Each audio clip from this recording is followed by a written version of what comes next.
Қырандар қағидасы. Қыран бүркіт қанаттыдан мен ұнататын жалғыз құс. Аппақ қарда қызыл қанын ағызып жемтігіне тояттағанын көрудің өзі бір қанибет. Өзгенің қалдығын жемейді, қаңтардың қақаған суығында шағылсады. Қия шыңға ұя салып, жұмыртқасын ақпанның аязына шалдырып барып бауырына басады. 40 күн ұя басып балапанын ашып шығарады. Теріскей даласын мекендейтін тау бүркіті де, құм бүркіті де шағылсу, тұқым басу кезеңдері бір. Олардың айырмашылығы дене тұрқында ғана. Екеуі де нағыз қыранға тән қатал қағидамен өмір сүреді. Балапандарын алдымен құсығымен қоректендіріп, кейін қоян көжектермен, одан әрі киіктің және қара құйрықтың етімен ауыздандыра бастайды. Қыран бүркіт балапандарына ешқашан тышқан етін бермейді. Балапан ұяда не көрсе ұшқанда соны іледі деген мысал осы қырандар қағидасынан алынған. Бүркіт ұзақ жасайды. Қартайып қайраты қайта бастағанда тышқан аулап күнелтуді бойына ар санап, өзін өзі тасқа соғып барып жан тапсырады.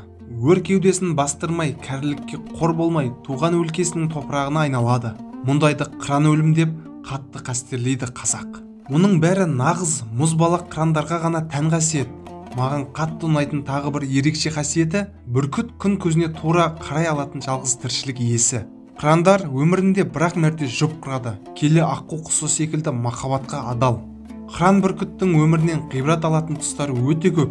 Оның абыройлы өмірі мен нағыз қыранға тән өлімі біздің батыр бабаларымыздың тағдырына өте ұқсас. Қарғаның өмірін бергенше қыранның өлімін бер, деседі қазақ. Үйде туып, түзде өлуді армандаған дала батырлары осы қыран өлім қағидасын берік ұстанған. Сипаты түрліше болғанымен, түбі тектілерге ғана тән абыройлы ақ өлім.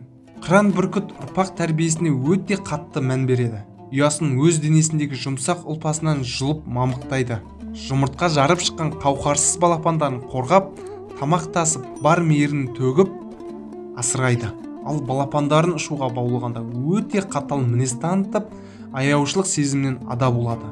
Күн астында қалықтап, қиядан ілетін қыран тәрбиелеу әрине қаталдықты талап етеді. Ел арасында балаңды аясаң аяма деген ұстаным ежелден бар.